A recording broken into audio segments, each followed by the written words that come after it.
নমস্কার, নির্মল আনন্দ চ্যানেলে সবাইকে সুস্বাগতম।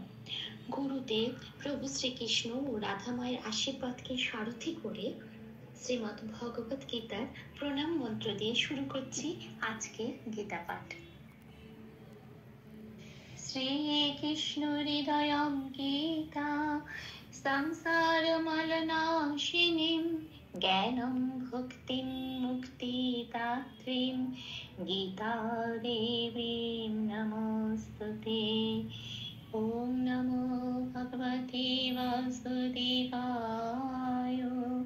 ওম নমো ভগবতে বাসুদেবায়। ওম নমো ভগবতে বাসুদেবায়। রাধে রাধে রাধে রাধে রাধে রাধে রাধে রাধে রাধে রাধে।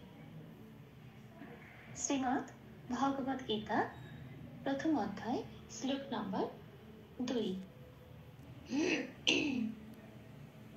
সঞ্জয় উবাচ দৃষ্টা তু পাণ্ডবানীকং গূঢ়ং দুর্যোধনস্তদা আচার্যং উপসংগম্য রাজা বচন অব্রবীত। আচ্ছা, এখানে শ্লোক নম্বর 2 এ প্রথম লাইনে দুটো পাঠ। প্রথম পাঠটা দৃষ্টা তু পাণ্ডবানীকং, এটা বাংলায় বললাম। এবার দেখি এটা কিভাবে সংস্কৃততে উচ্চারিত হবে। দৃষ্টবা, আচ্ছা, এখানে একটা তলায় ব আছে, দৃষ্ট প্লাস ব, হ্যাঁ, বয়াকার হলে হয় দৃষ্টবা। আচ্ছা, এই বটা সংস্কৃতিতে আমি একটা বেগুনি রঙের তালিকার মধ্যে দেখিয়ে দিলাম যে কিভাবে প্রত্যেকটা অক্ষর সংস্কৃতিতে উচ্চারিত হয় যুক্ত হয়ে হয়ে। বটা সংস্কৃততে ও প্লাস অ হিসেবেই উচ্চারিত হয়। এবারে যখন আমি বলছি দৃষ্টবা, হ্যাঁ, তখন দৃষ্টর সাথে এই বটা যখন উচ্চারণ হবে ও প্লাস আ হয়ে, তখন এটা হবে, যেহেতু আকার আছে সেই জন্য ও প্লাস আ হলো, এবং উচ্চারিত হবে বয়ের উচ্চারণটা ওয়া, দৃষ্টওয়া, হ্যাঁ, এরকম। সেটা আমি এখানের একটা তালিকা ছন্দের মধ্যে এরকম ভাবে যুক্ত করে করে দেখিয়ে দিয়েছি। দৃষ্টওয়া টুটা যেমন আছে তেমন থাকবে। এবার পাণ্ডবানীকং, এটা বাংলায় বললাম। এবার এটাকে আমি কিভাবে সংস্কৃততে ভেঙে ভেঙে উচ্চারণ করব, এটা একটু লিখে দেখিয়ে দিয়েছি। পাণ্ড যেমন আছে তেমন থাকবে। আচ্ছা, বটা ওয়া হিসেবে উচ্চারণ হবে, যেহেতু বয় আকার আছে সেই জন্য ওই সাথে আকার যুক্ত হবে, ওয়া। পাণ্ডবা, নিটা যেমন আছে তেমন থাকবে। কং, কংটা মানে হচ্ছে শেষে অনুস্বার আছে, শেষে অনুস্বার থাকলে সবসময় সংস্কৃততে অনুস্বারটা ম হয়ে যায়, তাহলে কম। ময় হসন্ত হয়, ময় অসন্ত হলে তখন আর মটা আলাদা করে উচ্চারণ হয় না, তখন আগের অক্ষরের সাথে উচ্চারণ হয়, কয়ের সাথে উচ্চারণ হয়ে হবে কম। তাহলে হলো পাণ্ডবানীকং। তাহলে প্রথম পাঠটা হলো দৃষ্টবা তু পাণ্ডবানীকং। এবার আসি পরের পাঠে, বোধম দুর্যোধনস্তদা, এটা বাংলায় বললাম। এবার এটাকে সংস্কৃততে কিভাবে উচ্চারণ করব, প্রথমে আসি বোধম।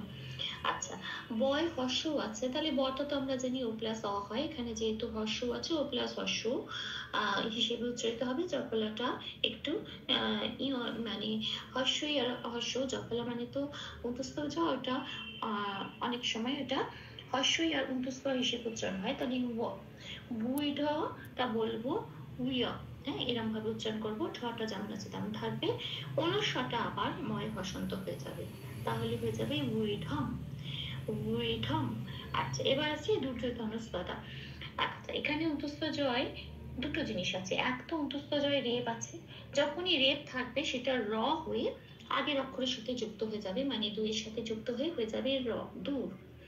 আচ্ছা, অন্তস্থ জটা সবসময় সংস্কৃতে অন্তস্থ হিসেবে উচ্চারিত হয়, হর্ষই প্লাস অন্তস্থ ইয় হিসেবে উচ্চারিত হয়, তাহলে হয়ে যাবে রেপের জন্য একটা র এলো দূর, অন্তস্থ জটা নিজে হলো হর্ষই অন্তস্থ ইয়, আর ধনটা যেমন আছে তেমনই থাকবে, কিন্তু যেহেতু যন্ত্রের সহায়তায় আছে সেই জন্য যন্ত্রের সহায়তাটা ভেঙে যাবে। যন্ত্রেশ্বরটা আগে আছে, ভেঙে নয়ের সাথে যুক্ত হয়ে যাবে নস, আর যে তটা তলায় পড়ে থাকলো সেটা দয়াকার সাথে যুক্ত হয়ে যাবে তদা। তাহলে এখানে হচ্ছে দুর্যোধনস্তদা। আমি একটু লিখে বুঝিয়ে দেওয়ার চেষ্টা করলাম। তাহলে এটা হয়ে গেল বৈরাম দৈয় ধানাস দাদা। প্রথম লাইনটা কি পেলাম? দৃষ্ট্বা তু পাণ্ডবানিকম, পরের পাটে বৈরাম দৈয় ধানাস দাদা। এবার আসে সেকেন্ড লাইনে। সেকেন্ড লাইনে আছে আচার্য উপসংগম। এটা কিভাবে বলবো? আমরা আগেই জেনে গেছি রেপ থাকলে সেটা র হয়ে আগের অক্ষরের সাথে যুক্ত হয়ে যাবে। অন্তস্থ জয় রেপ আছে, কাজেই র হয়ে চয়াকারের সাথে যুক্ত হয়ে গিয়ে হয়ে যাবে আচার। অন্তস্থ জয়টা নিজে আবার হর্ষই এবং অন্তস্থতে পরিণত হয়ে যাবে, তাহলে ওটা কি হয়ে যাবে? আচারিয়াম। আচ্ছা, আচারিয়াম মানে আচার্য। এখানে যে ময় হর্ষ আছে এখানে একটু ভাঙবো হর্ষটাকে। আচারিয়ামটা আগে বলবো, হর্ষটা পরের অক্ষরের সাথে যুক্ত হয়ে যাবে উপসংগম্মা। তাহলে কি হবে? আচারিয়াম, হর্ষটা পরের অক্ষরের সাথে যাচ্ছে উপ। আচ্ছা, সঙ্গম্মাটাকে যদি ভাঙি কিরকম হয়? সংগম। আচ্ছা, জফলাটা সবসময় হয়, জফলা মানে আরেকটা জ, সেটাও হয় হর্ষই প্লাস অন্তস্থ। এইবার সঙ্গম্য, মিয়া হিসেবে একটা উচ্চারণ হচ্ছে, কারণ ম আগের অক্ষরটা ম আছে, সঙ্গ আগের অক্ষরটা ম আছে, ম প্লাস হর্ষই প্লাস অন্তস্থ হইলে মিয়া হয়, তাহলে উচ্চারণটা আরেকটু সুবিধা হয়। সেই জন্য আমি এই ভাঙাটার উপরেও উচ্চারণের সুবিধার্থে ওইভাবে লিখে দিয়েছি সঙ্গম্য। এই এই লেখাটা দেখে উচ্চারণ করলে অনেকটা সংস্কৃতের কাছাকাছি আমরা পৌঁছতে পারবো উচ্চারণের। সঙ্গম্য। তাহলে কি হলো? আচার্যম উপসঙ্গম্য। এটা। আচ্ছা, আর পরের অক্ষরটা আছে, পরের পাঠে আছে রাজা বচন অব্রবীত। রাজাটা যেমন আছে তেমন থাকবে। এইবারে এখানে অনেকগুলো ব আছে, তিনখানা ব আছে। তিনখানা বয়ের মধ্যে প্রথম বটা ও প্লাস অ হিসেবে উচ্চারিত হবে, সেটা আমি একটু লিখে বোঝানোর চেষ্টা করলাম। তাহলে হবে বচনম। আচ্ছা, নাম কেন? মটা আমি ভাঙছি। মটা ভেঙে হচ্ছে ছন্দের সুবিধার জন্য এখানে ময়ের কাছে এসে ভাঙতে হবে আমাকে, সেজন্য মটা আমি ভেঙে পাচ্ছি ময় হসন্ত প্লাস অ। যখনই আমি ময় হসন্ত করে দিলাম তখন আর মটাকে আলাদা করে ম হিসেবে উচ্চারণ করতে পারবো না, তখন সেটা আগের অক্ষরের সাথে, যেমন নয়ের সাথে উচ্চারণ হবে নাম। তাহলে কি হলো? ওয়াচনম। এবারে যখনই ময় হসন্ত হলে আরেকটা অ পাবো, সেই অটা আবার পরের অক্ষরের সাথে যুক্ত হবে, মানে বয়রফলের সাথে, অব্রবীত। আচ্ছা, এবারে এখানে আরেকটা কথা বলার, যে এই যে বয়ের অফলা, বয়ের অফলাতে বইতে দেখলে বোঝা যাবে যে বয়ের মধ্যে পেটটা কাটা আছে। বাকি বগুলো কিন্তু ফ্রি, কিন্তু এই বয়ের পেটটা কাটা আছে। যখনই বয়ের পেট কাটা থাকবে তখন সেই বটা একদম বাংলা বয়ের মতোই উচ্চারণ হবে, বাকি বগুলো কিন্তু ও হিসেবে উচ্চারণ হবে। তাহলে হচ্ছে বচনম অব্র, এই অটা গেল, ময়ের সাথে যে অটা যুক্ত হয় সেটা। এখানে বয়ের অফলাটা আমি একদম বাংলার মতো করে উচ্চারণ করব, অব্র। এটা কিন্তু একটা স্পেশাল কেস বয়ের জন্য, অব্র। আবার এখানে আরেকটা ব আছে, সেই বটা কিন্তু আমি ও দিয়ে উচ্চারণ করব, যেমন আমরা সংস্কৃতিতে জেনারেলি করে থাকি। আচ্ছা, এখানে যেহেতু বয় দীর্ঘই আছে সেই জন্য এর সাথেও দীর্ঘই যাবে, গিয়ে হবে রিট।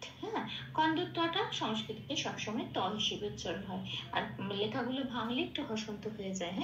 কারণ যখন আগের অক্ষরের সাথে যুক্ত হয় তখনই ওই লেখাগুলো কিন্তু সংস্কৃতিতে হসন্ত হয়ে যায়, তাহলে হয়ে যাচ্ছে অব্রবীত। কারণ তটা তো আলাদা করে ত হিসেবে উচ্চারণ করছি না, সেই জন্য হসন্ত। তাহলে আমি বচানো এটা কিরকম ভাবে পেলাম? ওয়াচনম অব্র, মাঝের এই বয়রফলাটা ব বলে উচ্চারণ করলাম, অব্র ইট। ও দীর্ঘই তবিত। তাহলে হলো রাজা বচনম অব্রবীত। তাহলে পুরো লাইনটা কিভাবে পেলাম? পুরো শ্লোকটা, দৃষ্ট্বা তু পাণ্ডবানিকম বৈধম দুর্যোধনস্তদা আচার্যম উপসঙ্গম্য রাজা বচনম অব্রবীত। এটাকে আমি এবার এই শ্লোকটাকে এবার আমি 3 বার চান্ট করে দিচ্ছি। আচ্ছা, এখানে একটু আগে সঞ্জয় বচনটা বলে নিতে হবে। সঞ্জয় বাচ দৃষ্টা তু পাণ্ডবানীকম বৈঠম দুর্যোধনস্তদা আচার্যম উপসংগাম্য রাজা वचनम अब्रवीत्। दृष्ट्वा तु सञ्जयोवाच दृष्ट्वा तु पाण्डवानीकं व्यूढं दुर्योधनस्तदा आचार्यम् उपसंगम्य राजा वचनम् अब्रवीत्। सञ्जयोवाच दृष्ट्वा तु पाण्डवानीकं व्यूढं दुर्योधनस्तदा आचार्यम् उपसंगम्य राजा वचनम् अब्रवीत्। राधे राधे राधे राधे राधे राधे राधे राधे राधे राधे। श्रीकृष्ण तप्त काञ्चन गौराङ्गीं राधे वृन्दावनेश्वरी वृषभानुसुते देवी तां प्रणमामि हरिप्रिये। প্রভু ও শ্রী রাধাময়ের কৃপা দৃষ্টি আমাদের সবার উপর বর্ষিত হোক। ধন্যবাদ। আমার সকল ভুল ত্রুটি ক্ষমা প্রার্থনা প্রভুর চরণে অর্পণ করলাম। ওম কৃষ্ণায় বাসুদেবায় হরয়ে পরমাত্মনে প্রণতক্লেশনাশায় গোবিন্দায় নমো নমঃ। ওম শ্রীকৃষ্ণার্পণমস্তু। জয় শ্রীকৃষ্ণ।